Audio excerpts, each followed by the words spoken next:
دوستو ایسا کہا جاتا ہے کہ جب انگریزوں نے بھارت پر راج کرنا شروع کیا تھا تو اپنے پیروں کو بھارت دیش میں لمبے وقت تک جمائے رکھنے کے لیے بھارت کے لوگوں کے بیچ ہی پھوٹ ڈالنا شروع کر دیا تھا اور اپنے راج کو ہمیشہ باقی رکھنے کے لیے پھوٹ ڈالو راج کرو کی پالیسی کو اپنایا تھا، یعنی ہندو اور مسلمانوں کے بیچ جھگڑا کرانے شروع کر دیے تھے اور اسی راجنیتی کے تحت انہوں نے ہمارے اتہاس کو بھی پوری طرح سے توڑنے مروڑنے کی کوشش کی تھی۔ جہاں ایک طرف ان لوگوں نے مغلوں کو ہندو ویرودھی کے طور پر دکھانا شروع کیا تھا تو وہیں دوسری طرف مراٹھا سلطنت کی بنیاد رکھنے والے شیواجی کو بھی ایک مسلم ویرودھی کے طور پر دکھانا شروع کر دیا تھا، یعنی ایک ایسے انسان کے طور پر کہ جو مسلمانوں سے حد سے زیادہ نفرت کیا کرتا تھا۔ مگر پریشانی کی بات یہ ہے کہ بھلے ہی ہمارے دیش سے انگریز تو چلے گئے مگر ان کی یہ پیدا کی گئی بیماری آج بھی ہمارے پورے دیش میں پوری طرح سے باقی ہے، کیونکہ آج بھی ہمارے دیش میں ایسے بہت سارے نیتا موجود ہیں کہ جو بالکل انگریزوں کی طرح ہی اپنے راجنیتک فائدے کے لیے شیواجی کو ایک مسلم ویرودھی کے طور پر دکھانے کی کوشش کرتے رہتے ہیں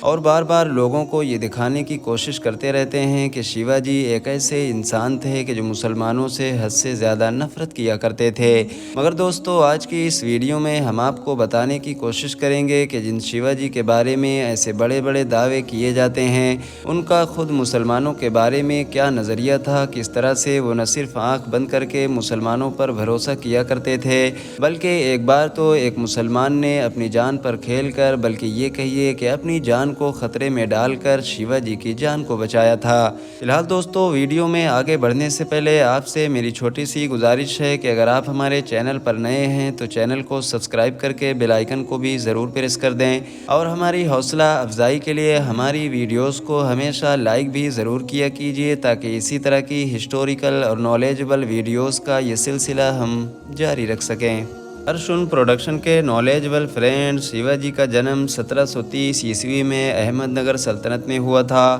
وہی احمد نگر سلطنت کے جو اس علاقے میں ہوا کرتی تھی کہ جہاں پر آج کے دور میں مہاراشٹرا اسٹیٹ موجود ہے۔ آپ کو بتاتے چلیں کہ جب کبھی بھی شیواجی کا نام لیا جاتا ہے تو ان کے ساتھ میں مغل سلطنت کے چھٹے اور سب سے طاقتور حکمران یعنی بادشاہ اورنگزیب عالمگیر کو بھی ضرور یاد کیا جاتا ہے، کیونکہ اتہاسک کتابوں میں ان دونوں کی دشمنی کے قصے بہت زیادہ مشہور ہیں۔ مگر آپ کو شاید جان کر حیرانی ہوگی کہ جب ایک بار مغل بادشاہ اورنگزیب عالمگیر کی طرف سے شیواجی کو قید کر لیا گیا تھا اور پھر شیواجی کے پاس وہاں سے نکلنے کا کوئی راستہ بھی نہیں بچا تھا تو جس انسان نے شیواجی کی جان بچائی تھی اور وہاں سے بھاگنے میں مدد کی تھی وہ کوئی اور نہیں بلکہ ایک مسلمان تھا اور اس انسان کا نام تھا مداری مہتر۔ اس انسان نے اپنی خود کی جان کو پوری طرح سے خطرے میں ڈال کر شیواجی کی جان بچایا تھا۔ اس کے علاوہ شیواجی کو مسلمانوں پر کتنا زیادہ بھروسہ تھا اس بات کا اندازہ آپ لوگ اس بات سے بھی لگا سکتے ہیں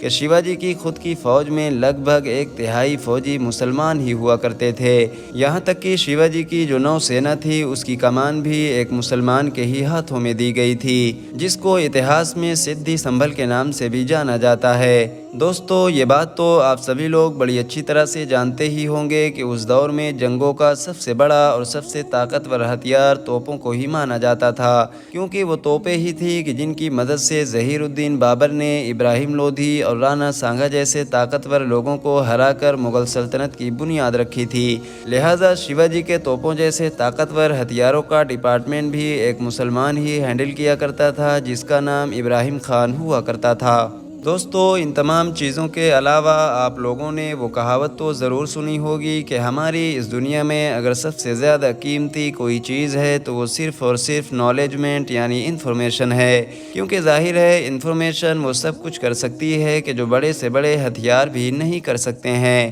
اسی لیے ہمیشہ سے ہی بڑی بڑی سلطنتوں کی یا پھر یہ کہیے کہ بڑے بڑے دیشوں کی خفیہ ایجنسیز ضرور ہوا کرتی ہیں جن کا کام ہوا کرتا ہے کہ اپنے دشمنوں کی بڑی سے بڑی خفیہ معلومات کو اکٹھا کرنا۔ حیرانی کی بات تو یہ ہے کہ شیواجی کے اس خفیہ وبھاگ کا بھی جو ہیڈ ہوا کرتا تھا وہ بھی ایک مسلمان ہی تھا جس کو حیدر علی کے نام سے بھی جانا جاتا ہے۔ وہ حیدر علی ہی تھے کہ جو شیواجی یا پھر ان کی سرحدوں پر آنے والے کسی بھی بڑے سے بڑے خطرے کو پہلے ہی بھانپ لیا کرتے تھے اور اس خطرے کو آنے سے پہلے ہی اس کو پوری طرح سے ختم کر دیا کرتے تھے۔